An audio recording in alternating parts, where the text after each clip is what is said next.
Hello बच्चों, कैसे हैं आप सब। पिछली क्लास में हमने पढ़ा था conservative and non conservative forces और उससे रिलेटेड कुछ टॉपिक्स। आज हम न्यूमेरिकल के थ्रू ये प्रूव करेंगे कि कोई फोर्स कंजर्वेटिव फोर्स है या फिर नहीं है। तो सबसे पहले समझ लेते हैं कि कर्ल ऑफ फोर्स क्या होता है। ये हमने पिछली क्लास में पढ़ा था, थोड़ा सा रिवाइज कर दे रहे हैं ताकि आपको न्यूमेरिकल समझ में आए। देखिए, हमें प्रूव करना है the curl of conservative force is 0। तो इसके लिए कंजर्वेटिव फोर्स का हमने पोटेंशियल एनर्जी के फॉर्म में डेफिनेशन पढ़ा था। The conservative force is negative gradient of potential energy. ये पोटेंशियल एनर्जी है और ये ग्रेडियंट का सिंबल है। इसको हम डिफरेंशियल ऑपरेटर कहते हैं और इसकी वैल्यू होती है del upon del X I cap, del upon del Y J cap plus del upon del Z K cap. ये इसका वैल्यू होता है। तो देखिए, ये हमारा कंजर्वेटिव फोर्स का फॉर्मूला है। अब हमें कर्ल निकालना है। तो कर्ल क्या होता है? डेल ऑपरेटर और किसी भी वेक्टर क्वांटिटी के क्रॉस प्रोडक्ट को हम कर्ल कहते हैं। इसके बारे में भी हमने पिछले वीडियो में समझाया है। अगर आप पहली बार ये वीडियो देख रहे हैं तो एक बार जरूर उसको देख लीजिए, आपको अच्छे समझ में आने लगेगा।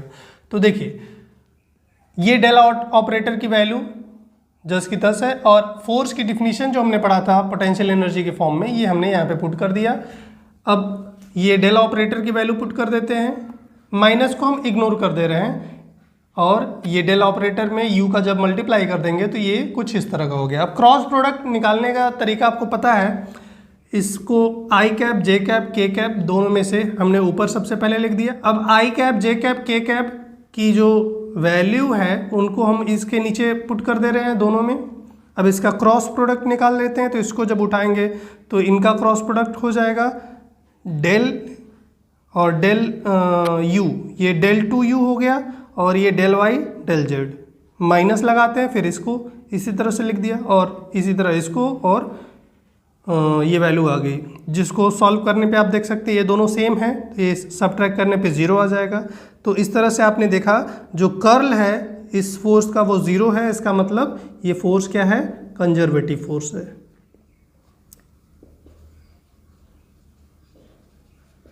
इसका मतलब यदि किसी फोर्स का कर्ल 0 आ रहा है तो वो फोर्स कंजर्वेटिव है, और 0 नहीं आ रहा है, कोई नॉन जीरो वैल्यू आ रही है, तो इसका मतलब वो नॉन कंजर्वेटिव फोर्स है।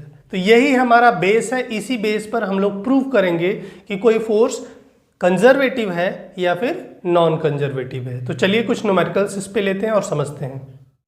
तो हमारा क्वेश्चन है a force vector F is equal to 2xy plus Z square I cap plus X square J cap plus 2xz K cap then so that it is a conservative force. यानी कि आपको एक force दे रखा है जिसकी value ये है और आपको शो करना है कि ये फोर्स कंजर्वेटिव फोर्स है। तो अभी हमने बताया अगर कोई फोर्स कंजर्वेटिव फोर्स है तो उसका कर्ल 0 आना चाहिए।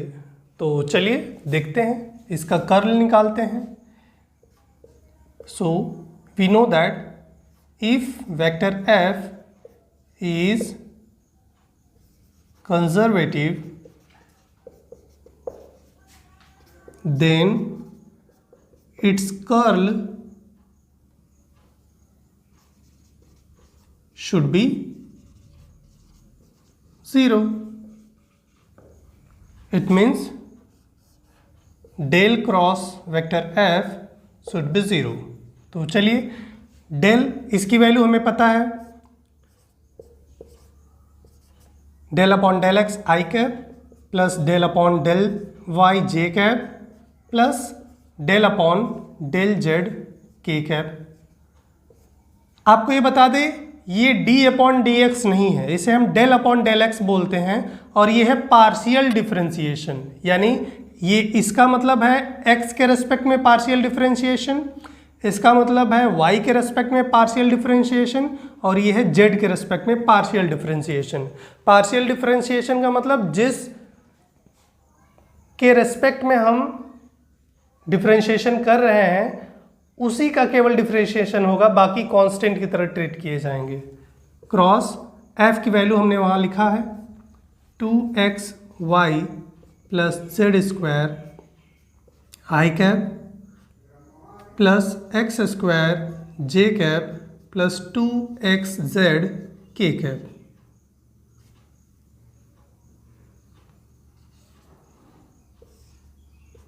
चलिए अब इन दोनों का ये क्रॉस है, क्रॉस प्रोडक्ट निकालने का तरीका आपको पता है। सबसे पहले आई कैप जे कैप के कैप को लिखते हैं। अब आई कैप के जो गुणांक है, कॉफिशिएंट्स हैं, उनको लिख देते हैं। यहाँ पे है del upon del X, del upon del Y, del upon del Z. और ये गुणांक इसमें आई का है 2xy प्लस जेड स्क्वायर, जे का है एक्स स्क्वायर और के का है 2xz। चलिए इसको अब सॉल्व कर देते हैं। तो सबसे पहले आई कैप को लेंगे, अब इसको लेंगे तो इस कॉलम को छोड़ देंगे और इनका क्रॉस मल्टीप्लाई करके सबट्रैक्ट कर देंगे। तो ये डेल अपॉन डेल वाई और ये है 2xz माइनस ये देखिए डेल अपॉन डेल जेड, ये है x square.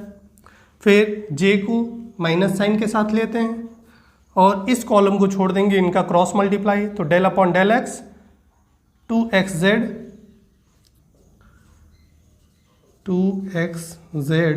Minus del upon del Z 2xy plus Z square.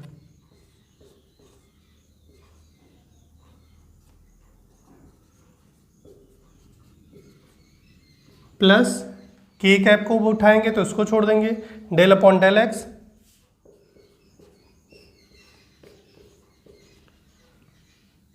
X square minus del upon del Y 2xy plus Z square. चलिए अब इसको डिफ्रेंशिएट कर दे रहे हैं। ध्यान दीजिए यहाँ पे 2xz है और हमें डिफ्रेंशिएशन करना है y के रेस्पेक्ट में, तो y को छोड़कर बाकी सब कांस्टेंट की तरह ट्रीट होंगे। तो ये कांस्टेंट का डिफ्रेंशिएशन अगर हम करेंगे तो वो 0 आ जाएगा। अब इसी तरह देखिए z के रेस्पेक्ट में डिफ्रेंशिएशन करना है, यहाँ एक्स स्क्वायर है तो x तो एक कांस्टेंट की तरह ट्रीट होगा, तो ये भी 0 हो गया। माइनस जे कैप x के रेस्पेक्ट में देखिए करना है, यहाँ पे x है तो 2z एक कांस्टेंट की तरह ट्रीट होंगे, इनको ऐसे ही लिख दीजिए।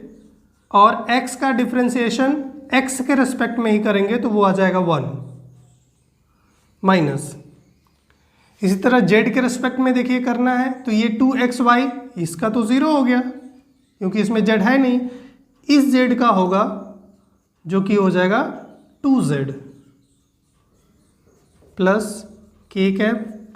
ये देखिए एक्स स्क्वायर के रेस्पेक्ट में, सॉरी एक्स के रेस्पेक्ट में एक्स स्क्वायर का करेंगे तो हो जाएगा 2x माइनस वाई के रेस्पेक्ट में इसका करेंगे तो ये हो जाएगा 2x और जेड स्क्वायर का 0।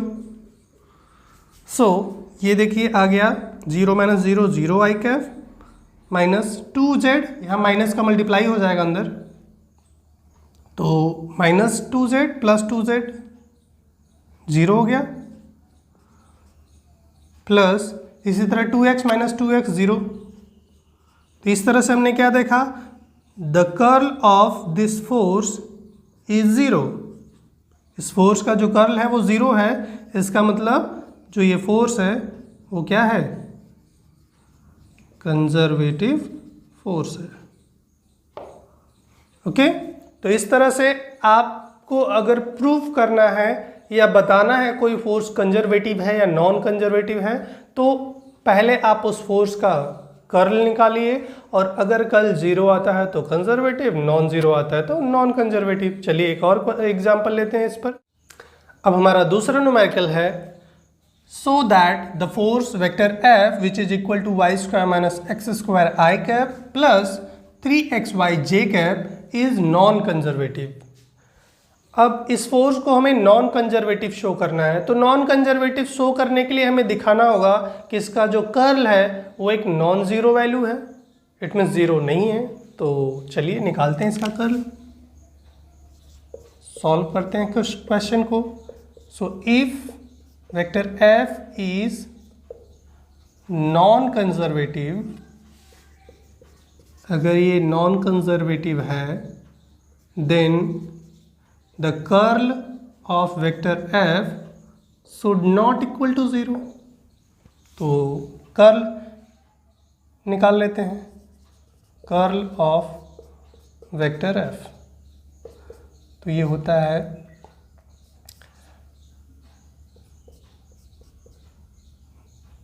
डेल क्रॉस f, और डेल की वैल्यू आपको पता ही है, सब वैल्यू पुट कर देते हैं। तो ये हो जाएगा i cap, j cap, k cap.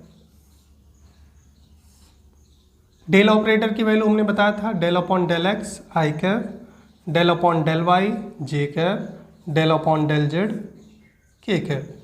और वेक्टर f की वैल्यू यहाँ पे देखिए, i कैप की वैल्यू है Y square minus X square, J cap की है 3xy, और के कैप नहीं है, इसका मतलब उसकी वैल्यू 0 है। अब इसको सॉल्व कर लेते हैं।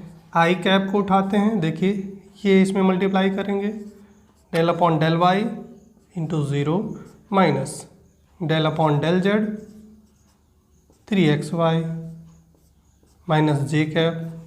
अब इसको इस कॉलम को छोड़ देंगे, इसमें देखिए del upon del X into 0 minus del upon del Z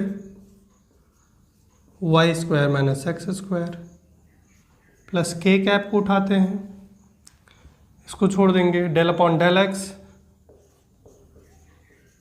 3xy minus del upon del Y Y square minus X square. अब इसको डिफ्रेंशिएट कर देते हैं। देखिए 0 का y के रेस्पेक्ट में 0 ही आ जाएगा, ये तो 0 आ गया।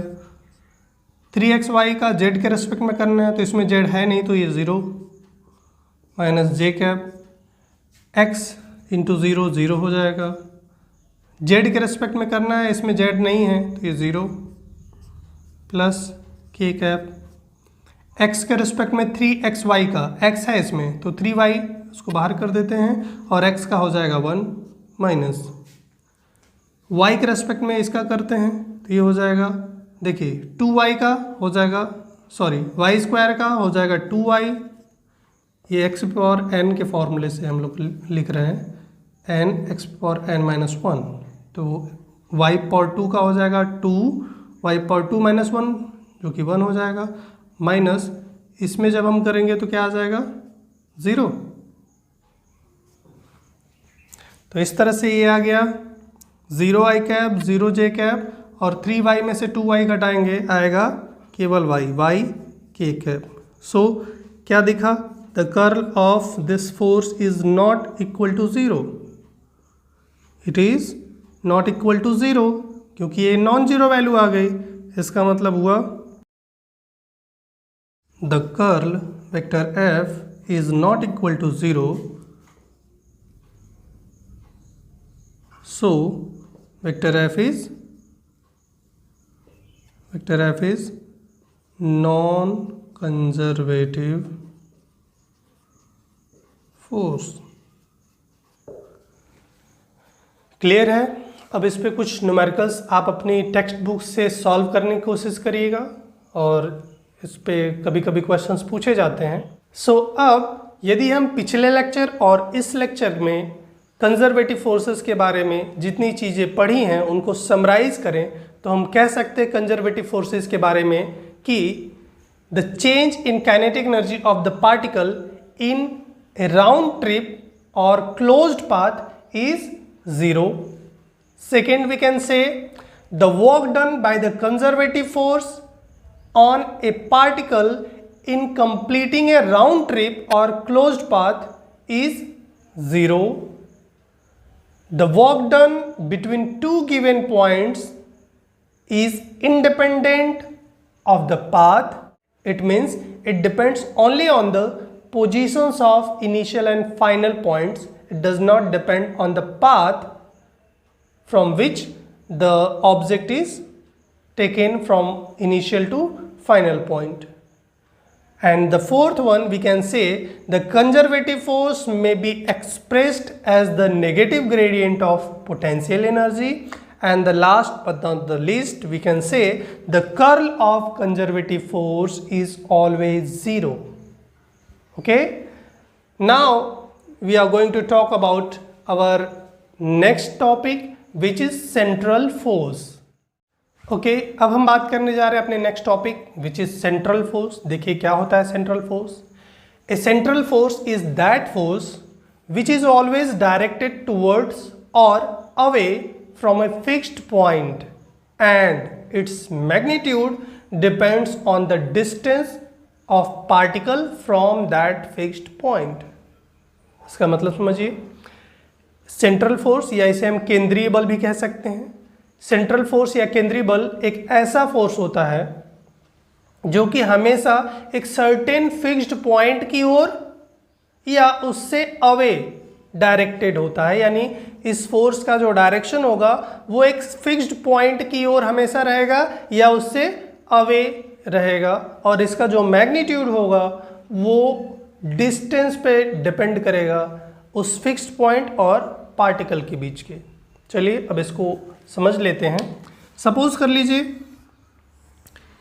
ये एक फ्रेम ऑफ रेफरेंस है x, y, z, और ये एक पार्टिकल है जो पॉइंट P पर रखा गया है। ये ओरिजिन है O। इस पार्टिकल को के पोजीशन को हम एक पोजीशन वेक्टर r के थ्रू रिप्रेजेंट कर रहे हैं। This is vector r। तो अगर इस पार्टिकल पे एक फोर्स इस तरह का लगे कि वो किसी एक फिक्स्ड पॉइंट, सपोज कर ले रहे हैं ये पॉइंट O है, तो अगर इस पर एक फोर्स ऐसा लगे जिस फोर्स का डायरेक्शन हमेशा इस पॉइंट की ओर हो या इस पॉइंट से अवे इस डायरेक्शन में हो, तब हम कहेंगे कि ये जो फोर्स इस पार्टिकल पे लग रहा है ये फोर्स एक कंजर्वेटिव फोर्स है।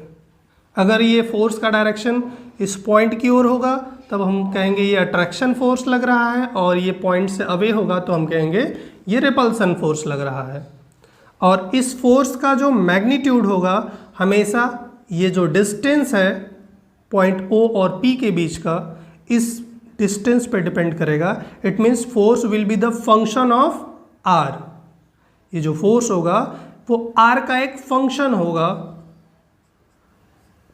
जिसमें Fr इसका मैग्नीट्यूड होगा और इसका डायरेक्शन, बिकॉज ये इस डायरेक्शन में है तो इसको हम एक यूनिट वेक्टर R से रिप्रेजेंट कर सकते हैं। So this is the force, और इस फोर्स को हम सेंट्रल फोर्स कहेंगे। फिर समझिए, एक ऐसा फोर्स जिसका डायरेक्शन हमेशा एक फिक्स्ड पॉइंट की ओर या उससे अवे रहे और इसका मैग्नीट्यूड इस पॉइंट और इस पार्टिकल के बीच के डिस्टेंस का एक फंक्शन हो, यानी उस डिस्टेंस पे डिपेंड करे। ये डिस्टेंस बढ़ने पे ये जो फोर्स है वो चेंज हो या घटने पे चेंज हो, तब हम कहेंगे कि ये जो फोर्स है वो एक सेंट्रल फोर्स है। अब इसका एक एग्जांपल लेते हैं। सपोज कर लीजिए ग्रेविटेशनल फोर्स को ही हम देख लेते हैं। सपोज कर लीजिए एक पार्टिकल है जिसका मास m1 है और ये इस पॉइंट O पर है, और एक दूसरा पार्टिकल है m2, ये इस पॉइंट पर है। इन दोनों को रिप्रेजेंट करने के लिए हम एक इस m2 का m1 से जो पोजीशन वेक्टर है वेक्टर r से रिप्रेजेंट कर सकते हैं। ये जो डिस्टेंस होगा वो r मान लेते हैं। तो यहाँ पर ग्रेविटेशनल फोर्स, बिकॉज आप जानते हैं अट्रैक्शन फोर्स होता है, तो इसका जो डायरेक्शन होगा, सपोज कर लीजिए m2 पर m1 के थ्रू लगाया गया फोर्स निकालना है F12, तो इसकी वैल्यू हो जाएगी क्या, F21, सॉरी F21 है ये, तो F21 इज इक्वल टू हो जाएगा G m1 m2 by r square. और यहाँ पे देखिए पोजीशन वेक्टर का डायरेक्शन इधर है, इस डायरेक्शन में हमने दिखाया है, और ये फोर्स इधर लग रहा है, तो यहाँ पे नेगेटिव साइन लगा सकते हैं हम लोग। तो ये फोर्स जो है आप देखिए हमेशा इस पॉइंट की ओर या इससे अवे ही हो सकता है, कभी भी इस पर लगने वाला जो फोर्स इस डायरेक्शन में या इस डायरेक्शन में या इस डायरेक्शन में नहीं हो सकता, या तो इधर की ओर होगा यानी कि इन दोनों पॉइंट्स को मिलाने वाली लाइन के अलोंग ही लगेगा, या तो इस पॉइंट की ओर लगेगा या इससे अवे, बट इन दोनों पॉइंट्स को मिलाने वाली लाइन के अलोंग ही वर्क करेगा, उसके पैरेलल ही वर्क करेगा। तो और इसका जो मैग्नीट्यूड है इस फोर्स का वो इस डिस्टेंस पे डिपेंड कर रहा है। देखिए डिस्टेंस अगर बढ़ाएंगे, इसको डबल कर दीजिए तो फोर्स 1/4 हो जाएगा, यानी ये डिस्टेंस पे डिपेंड कर रहा है। तो इस तरह से ग्रेविटेशनल फोर्स एक सेंट्रल फोर्स कहा जा सकता है। इसी तरह से हम इलेक्ट्रोस्टैटिक फोर्स को भी देख सकते हैं। मान लीजिए एक चार्ज है Q2, यहाँ पे एक चार्ज है Q1 और Q1 का पोजीशन वेक्टर है इस Q2 से वेक्टर r, डिस्टेंस है इन दोनों के बीच का r। तो इनके बीच लगने वाला जो फोर्स होगा, बिकॉज दोनों सेम टाइप के हैं, तो ये इसको रिपेल करेगा। इस फोर्स का डायरेक्शन F12 इसका इधर होगा, तो F12 की वैल्यू क्या हो जाएगी, ये हो जाएगा K Q1 Q2 by r square, और इसका डायरेक्शन r कैप से रिप्रेजेंट करेंगे, बिकॉज ये फोर्स इस वेक्टर r के ही डायरेक्शन में है, इसलिए इसको हम पॉजिटिव लेके चल सकते हैं। और आप देख सकते हैं ये जो फोर्स है वो डिस्टेंस पे डिपेंड कर रहा है, यानी इसका फंक्शन है, तो ये भी एक सेंट्रल फोर्स का एग्जाम्पल हो गया। अब सेंट्रल फोर्स में कुछ प्रॉपर्टीज़ होती हैं, उनके बारे में हम बात कर लेते हैं। What are the basic properties of central force. देखिए पहली प्रॉपर्टी है सेंट्रल फोर्स की, the central force is conservative force. और यदि ये कंजर्वेटिव होगा तो कंजर्वेटिव फोर्स की जो प्रॉपर्टी होती है, it means work done by this force in moving A particle on A round path should be zero. तो सेंट्रल फोर्स एक कंजर्वेटिव फोर्स होता है, इसका मतलब सेंट्रल फोर्स के द्वारा किसी पार्टिकल को एक क्लोज पाथ पर मूव कराने में जो वर्क डन होगा वो जीरो होगा। अभी हम इसको प्रूव करके दिखाएंगे। दूसरी प्रॉपर्टी है, in a central force motion torque acting on the particle is always zero. यानी अगर कोई पार्टिकल सेंट्रल फोर्स के अंडर में मोशन कर रहा है तो उस पार्टिकल पर जो लगने वाला टॉर्क है वो हमेशा जीरो होगा। Okay, and the third one is in central force motion angular momentum remains conserved. Central force motion में जो एंगुलर मोमेंटम होगा वो हमेशा कंजर्व रहेगा, उसकी वैल्यू चेंज नहीं होगी। तो चलिए देखते हैं ये सब चीज़ें कैसे हो रही हैं। The first one is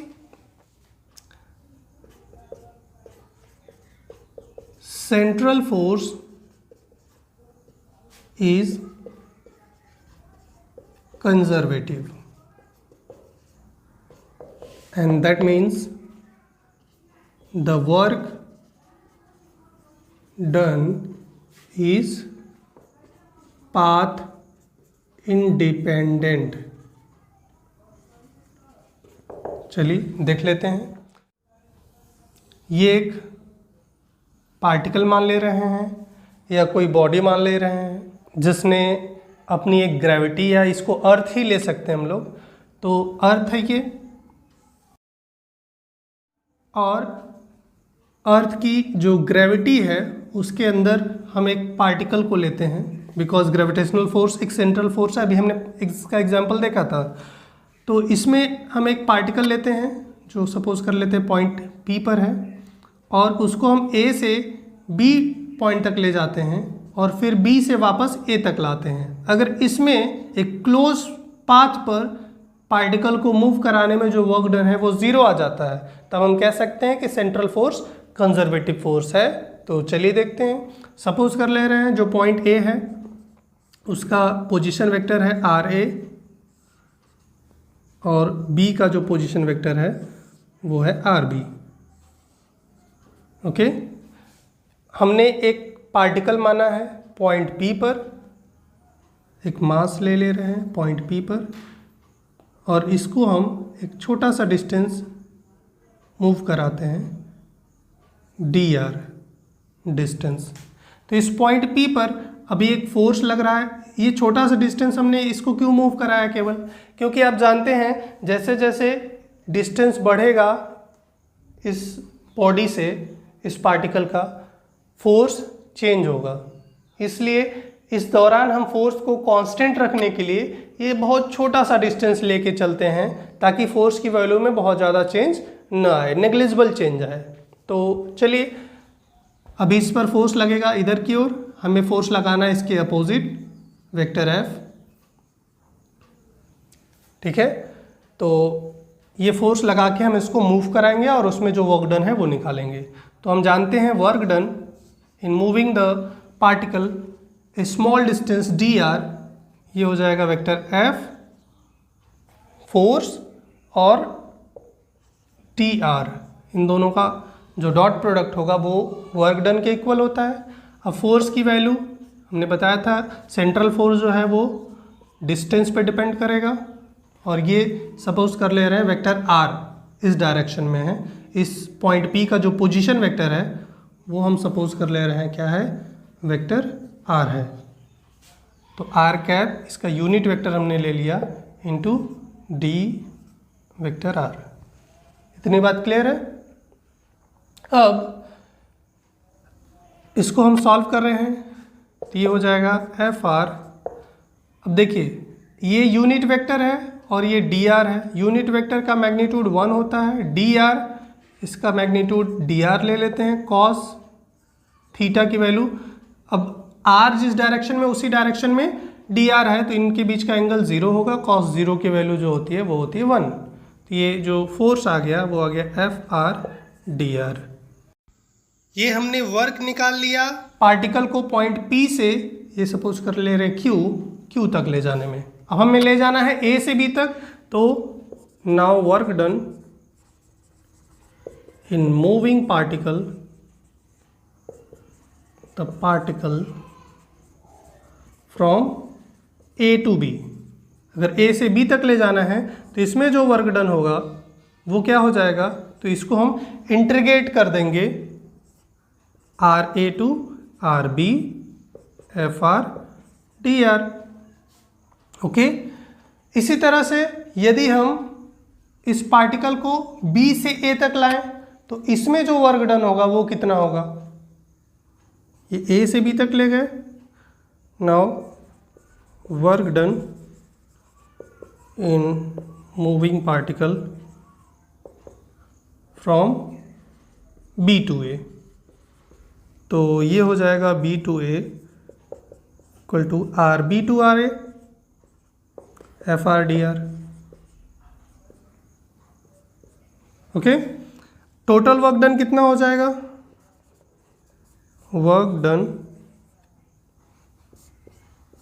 total work done ये हो जाएगा WAB प्लस WBA जो कि इक्वल है RA to RB FR dr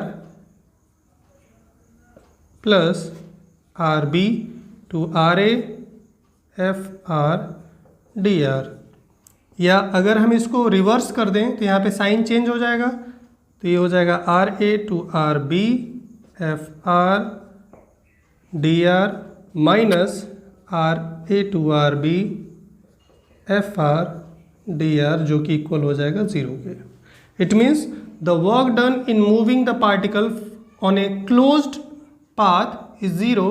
सो ये जो फोर्स है वो क्या है, कंजर्वेटिव है, यानी सेंट्रल फोर्स जो होता है वो कंजर्वेटिव होता है। क्लियर है, ये पहला जो प्रॉपर्टी है वो हमने पढ़ लिया। अब दूसरी प्रॉपर्टी थी, in a central force motion torque acting on the particle is always 0। तो देखिए इसको समझने के लिए सपोज कर ले रहे हैं ये सन है और आप जानते हैं सन के अबाउट जो अर्थ है वो मूव करता है और इनके बीच एक फोर्स वर्क करता है जो कि है ग्रेविटेशनल फोर्स, और इसका डायरेक्शन ये है टूवर्ड द सन, और इसका पोजीशन वेक्टर अगर सन के रेस्पेक्ट में हम देखें तो ये मान लेते हैं वेक्टर आर है। इसकी वेलोसिटी ये हो जाएगी। तो टॉर्क, अब इस पे कितना लगेगा, तो टॉर्क का फॉर्मूला आपने पढ़ा है vector R cross vector F. अब आर का magnitude cross product A cross B equal to A B sine theta आपने पढ़ा था। तो आर एफ साइन थीटा की वैल्यू देखिए, फोर्स लग रहा है इधर और पोजीशन है इसके अपोजिट यानी 180 और इसकी वैल्यू होती है 0। ठीक, तो ये दूसरा प्रॉपर्टी हो गया। तीसरी प्रॉपर्टी इसकी देखिए क्या थी, the angular momentum remains conserved in central force motion. तो एंगुलर मोमेंटम का फॉर्मूला आपने पढ़ा था आई ओमेगा, या आपने पढ़ा था D L upon D T is equal to torque. अगर टॉर्क 0 है तो D L upon D T यानी rate of change of angular momentum should be 0, because ये 0 है। तो यहाँ से हम कह सकते हैं जो एल है जो कि इक्वल होता है आई ओमेगा के, वो क्या रहेगा, कांस्टेंट यानी कंजर्व रहेगा। तो ये प्रॉपर्टी थी सेंट्रल फोर्स की। तो आज के लिए बस इतना ही। यदि आपको ये वीडियो पसंद है तो इसे लाइक कीजिए, सब्सक्राइब कीजिए और इसे अपने दोस्तों के साथ शेयर करना मत भूलिएगा। Thank you very much. जय हिंद, वंदे मातरम।